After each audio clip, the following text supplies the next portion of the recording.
मेरे प्रिय बच्चे, मैं आज तुम्हें जो बात बताने जा रहा हूँ उसे केवल सुनना नहीं बल्कि उसे अपने अंतर्मन में बिठा भी लेना। तुम्हारे विचार कितने शक्तिशाली हैं। यदि तुम्हें इस बात का आभास हो जाए तो तुम स्वयं ही नकारात्मक विचारों से दूर हो जाओगे।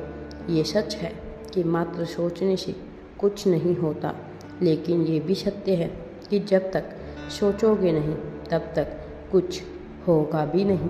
मेरे प्रिय, मन में उठने वाली सोच ही आगे चलकर प्रयास में परिवर्तित होती है और यही प्रयास तुम्हें तुम्हारे लक्ष्य तक लेकर जाता है।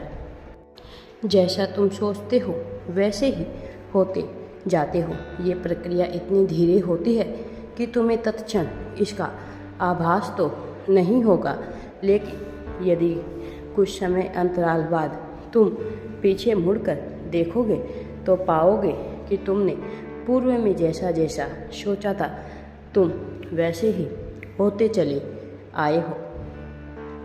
यहाँ ये ध्यान रहे, सोच और इच्छा में अंतर होता है। इच्छाएं तो सभी की होती है, लेकिन अंदर ही अंदर उसे लेकर जो सोच जन्म लेती है उसी पर निर्भर करता है कि तुम्हारी इच्छा पूरी होगी अथवा नहीं। सोच सकारात्मक हुई तो परिणाम भी सकारात्मक ही होंगे। यदि सोच ही नकारात्मक रही तो परिणाम तो नकारात्मक होगा ही। तुम्हारा मुझ पर विश्वास करना ही तुम्हें चिंता मुक्त करेगा। यही तुम्हारे भीतर आत्मविश्वास बनाए रखने में तुम्हारी सहायता करेगा। मेरे प्रिय बच्चे, यदि आत्मविश्वास जीवित रहा तो लक्ष्य तो मिलेगा ही, परंतु उसके मार्ग में आने वाले कष्ट भी तुम्हें विचलित नहीं कर पाएंगे। मेरे प्रिय, धरती पर तुम्हारा जीवन कष्टों से भरा हुआ है, परंतु यदि तुम अलग दृष्टिकोण से देखोगे तो पाओगे कि कष्टों से परेशान होकर बैठे रहने से भी कुछ प्राप्त नहीं होता है। इससे बेहतर है कि चिंताओं और कष्टों को किनारे रखकर आगे बढ़ने का मार्ग चुनो। मेरे प्रिय बच्चे, अगर पूर्व में हुई घटनाओं ने आज कष्ट दिया है तो आज किए गए सही कार्य कल तुम्हें इन दुखों से मुक्ति दिलाकर जीवन को प्रसन्नता से भर देंगे। मेरे प्रिय, इसीलिए किसी भी हाल में तुम मुझसे अवश्य ही जुड़े रहना। मुझसे मन ही मन जुड़ जाओ। मैं तुम्हें आश्वस्त करता हूँ कि मैं स्वयं हर मोड़ पर तुम्हें तुम्हारे प्रश्नों का उत्तर दूंगा। मेरे प्रिय बच्चे, मैं समझता हूँ कि तुम अपने दुखों से मुक्त हो जाना चाहते हो। मुझे पता है कि इन दुखों के कारण तुम्हें कितनी पीड़ा सहनी करनी पड़ रही है। मुझे इस बात का आभास है, क्योंकि मैं तुम्हारे हृदय में ही तो विराजमान हूँ। परंतु मेरे बच्चे, इन दुखों और पीड़ाओं के आगे ही तो वो व्यक्तित्व है जो मैं तुम्हारे भीतर देखना चाहता हूँ। ये इसीलिए क्योंकि तुम मुझे प्रिय हो।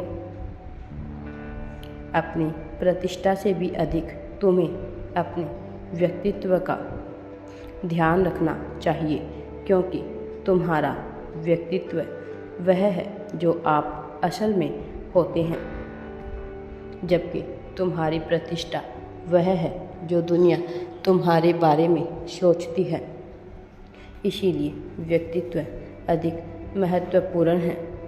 यदि व्यक्तित्व सुदृढ़, सुसंस्कृत और आकर्षक होगा तो प्रतिष्ठा में स्वतः ही वृद्धि होने लगेगी। मेरे बच्चे, ध्यान रखना, मैं कभी भी तुम्हारी पीड़ा का कारण नहीं बनूंगा, क्योंकि तुम्हें पीड़ा भी होगी तो मैं उस पीड़ा के परिणाम में भी तुम्हें आशीर्वाद ही देने वाला हूँ। मेरे बच्चे, दुनिया की भागदौड़ में तुम यह भूल जाते हो कि मगर तुम्हें हमेशा यह याद रखना चाहिए कि तुम्हारे बाहरी स्वरूप के अतिरिक्त तुम्हारा अंतर्मन भी है। परंतु भौतिकवादी हो चुके इस संसार में रहते रहते तुम अपने अंतर्मन को अधिकतर अनदेखा कर देते हो। जिस तरह से तुम अपने बाहरी शरीर पर काम करते हो, उसे साफ सुथरा और आकर्षक बनाने के लिए बहुत सारा समय देते हो, उसी तरह तुम्हें अपने अंतर्मन को भी साफ सुथरा और आकर्षक बनाने के लिए थोड़ा समय देना चाहिए। तुम्हारे जीवन में तन और मन दोनों का महत्व बराबर का होना चाहिए, क्योंकि जैसे तुम्हारा शरीर तुम्हें सही रास्ते पर चलाकर तुम्हारे लक्ष्य तक पहुंचने में सहायता करता है, उसी प्रकार से तुम्हारा अंतर्मन तुम्हें सही रास्ता और सही लक्ष्य ढूंढने में सहायता करता है।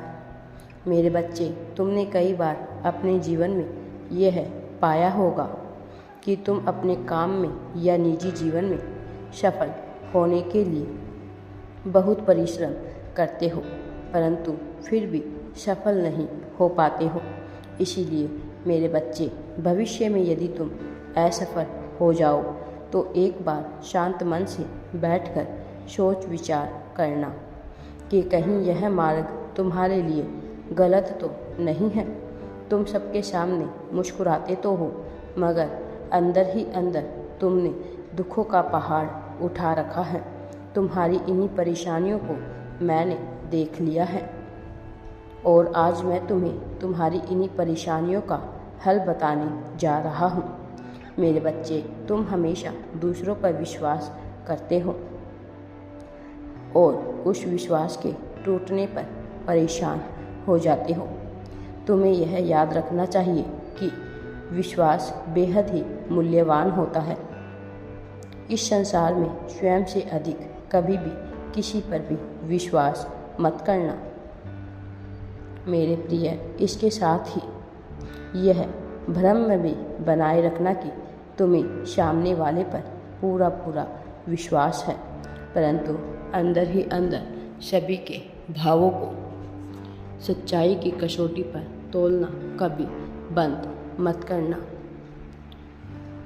तुम्हें हमेशा खुद पर ही विश्वास करना चाहिए, क्योंकि कोई भी मित्र, नाते, रिश्तेदार चाहे जितने भी विश्वसनीय क्यों ना हो, एक न एक दिन तुम्हारा साथ छोड़ते हुए ही प्रतीत होंगे। इस संसार में प्रसन्नचित्त रहने के लिए दो बातें सबसे महत्वपूर्ण होती है। पहली यह कि किसी अन्य की खुशियों को देखकर उसकी लालसा मत करो, क्योंकि अन्य व्यक्ति के सुखों को देखकर उत्पन्न हुई लालसा ही आगे चलकर ईर्ष्या का स्वरूप धारण कर लेती है। यही ईर्ष्या तुम्हारे दुखों का बहुत बड़ा कारण बनती है। मेरे प्रिय बच्चे, दूसरा कारण यह है कि तुम दुखी होकर भी अपना दुख किसी के साथ साझा नहीं करते हो। दुख बांटने से घटता है, परंतु ये दुख हमेशा सही व्यक्ति के समक्ष ही प्रकट करना चाहिए। हर किसी के आगे अपना दुख प्रदर्शित नहीं करना चाहिए। अधिकतर लोगों से अपने दुख को छिपाकर ही रखना चाहिए। इससे आप दिखावे के लिए ही सही संसार को सुखी ही नज़र आते हैं। खुशियाँ भले ही वो दिखावे की क्यों ना हो, हमेशा सकारात्मकता का प्रवाह ही करती है। हंसी सच्ची हो या झूठी, मन को प्रसन्नचित्त कर ही देती है। मेरे प्रिय, भले ही वह प्रसन्नता क्षणभंगुर ही क्यों ना हो, परंतु सच्ची प्रसन्नता तो भक्ति में ही होती है। इस संसार में प्रत्येक जीवात्मा का उद्देश्य है सुख की प्राप्ति, परंतु संसार के समस्त जीव सुख की प्राप्ति का प्रयास करते करते अपने मार्ग से भटक जाते हैं और मात्र सांसारिक सुख प्रदान करने वाली वस्तुओं के पीछे भागने लग जाते हैं। माया रूपी इस संसार की प्रत्येक वस्तु भी माया ही होती है, जो हमें अपने पास बांधे रखना चाहती है। परंतु तुम्हें ये पता होना चाहिए कि माया नश्वर है मेरे प्रिय, परंतु तुम्हारी आत्मा नहीं। आत्मा तो अजर अमर है। जो तुम्हें सुख दुख प्रदान करना चाहते हो वो नश्वर कैसे हो सकता है।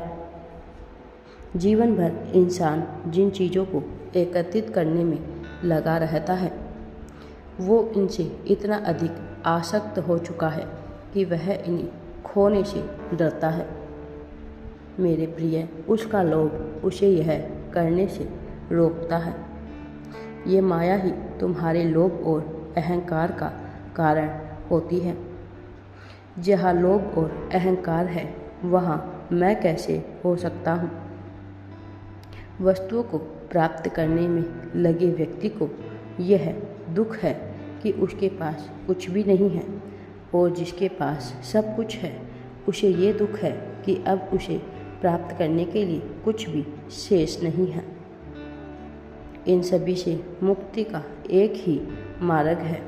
अपनी आत्मा से जुड़ो, मुझसे जुड़ो।